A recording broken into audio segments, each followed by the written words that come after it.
Bonjour et bienvenue sur la chaîne YouTube du Club Canin et du Cadog aux Herbiers. Bonjour Hélène. Bonjour Patrice, bonjour à tous. Alors on va leur proposer à nouveau un QCM. Tout à fait. On sait que vous aimez beaucoup ça, donc toujours le même principe, on vous pose une question, on vous donne une, deux ou trois bonnes réponses, mais ça c'est à vous de le découvrir, et on vous laissera bien évidemment 5 secondes environ entre chaque question. Allez, c'est parti. Quelle race est reconnue pour être la plus obéissante? Le berger allemand, le berger belge ou le border collie? La bonne réponse est le berger belge. Deuxième question. Un chien baisse ses oreilles en arrière à mon approche. Qu'est-ce qui signifie? Il est heureux que je l'approche? Il se méfie? Ou ma présence lui est égale? Un chien qui baisse les oreilles signifie qu'il se méfie. Ça veut dire que vous rentrez dans sa zone de confort. On va signifier ça très simplement. Zone verte, pas de problème, le chien est apaisé et tranquille.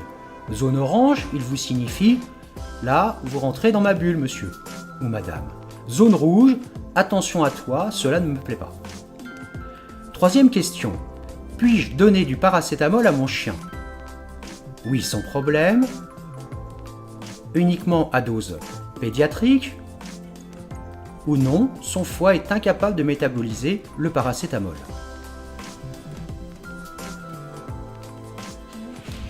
La bonne réponse est non.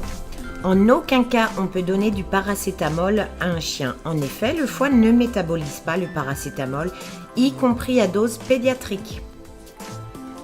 Nouvelle question. À quoi servent les moustaches d'un chien?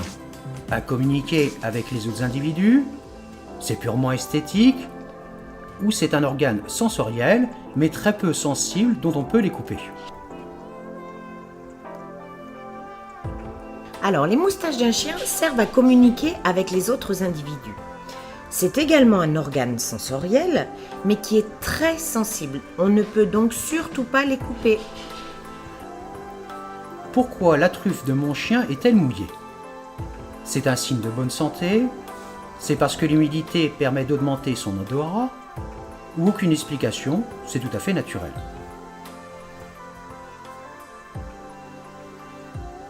La bonne réponse est que l'humidification permet d'augmenter son odorat. J'en profite pour revenir sur une idée reçue qui dit que la truffe doit être toujours humide. Alors c'est faux. La truffe humide n'est pas un signe de bonne santé. Un chien peut tout à fait avoir la truffe sèche, par exemple s'il fait très chaud dehors, s'il y a du chauffage au sol, s'il se trouve devant un ventilateur, etc. Ce n'est pas un signe de mauvaise santé si la truffe est sèche. Et alors pour répondre à la question pourquoi l'humidification permet d'augmenter l'odorat, simplement parce que l'humidification est due à une couche de mucus qui se dépose sur la truffe. Et cette couche de mucus, en fait, piège les odeurs, ce qui permet donc d'augmenter l'odorat. Merci Hélène pour ces explications tout à fait claires. Nouvelle question. Pourquoi mon chien enterre son os? Par instinct de survie? Pour jouer? Ou alors parce qu'il s'ennuie?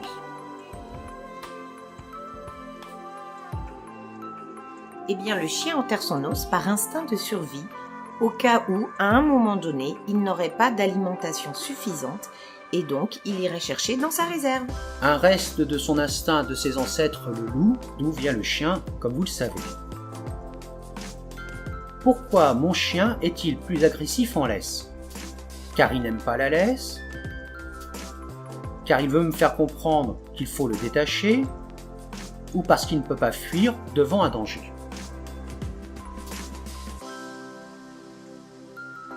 Alors un chien est plus agressif en laisse tout simplement parce qu'il ne peut pas fuir en cas de danger. Comme on vous le disait tout à l'heure, la zone de confort verte, tout va bien, orange, attention, rouge, je ne suis pas bien. Quand le chien est en laisse, il est dans sa zone rouge si un autre chien vient auprès de lui.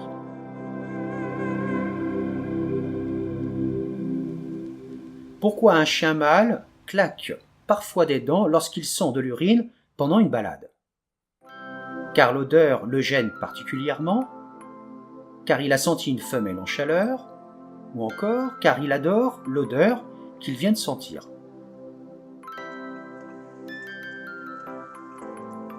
C'est tout simplement parce qu'il a senti une femelle en chaleur. Propriétaire de femelles, attention pendant la période de chaleur. Évitez les sorties, tout simplement parce que votre chienne va déposer les odeurs, et inévitablement, si elle fait ses derniers pipis auprès de chez vous, vous avez toutes les chances de voir arriver les messieurs chiens du quartier.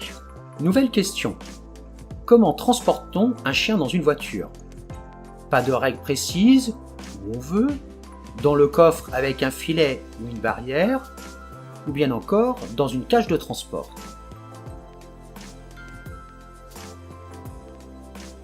Alors, il y a deux bonnes réponses. On peut transporter un chien dans une cage de transport ou bien dans le coffre avec un filet de protection ou une barrière de protection. On ne peut absolument pas laisser son chien en divagation dans une voiture. Les règles sont très strictes à ce niveau-là. Par exemple, en cas d'accident, les pompiers ont l'obligation de neutraliser l'animal avant d'intervenir sur les personnes et ça peut même parfois aller jusqu'à l'euthanasie du chien s'il est agressif.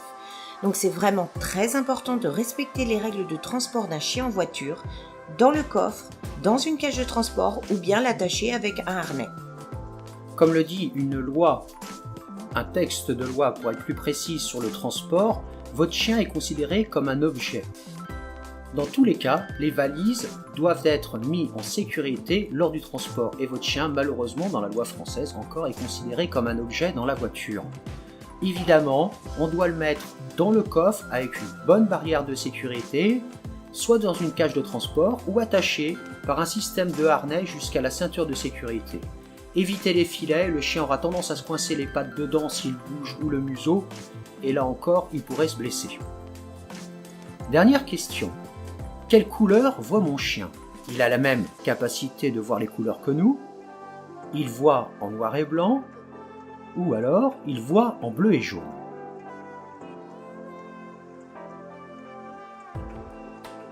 Le chien voit le bleu et le jaune. Contrairement à ce qu'on pense, il ne voit pas noir et blanc.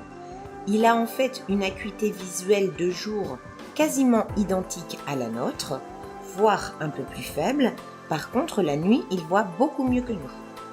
Voilà, c'est la fin de ce QCM. Nous espérons que vous y avez pris plaisir à y participer, comme nous on a eu plaisir à vous le faire découvrir. N'hésitez pas à donner les bonnes réponses et le nombre que vous avez eu. Et on se retrouve très bientôt, Hélène, pour une nouvelle fiche de race de chien ou un nouveau QCM. Avec plaisir, à bientôt! Au revoir.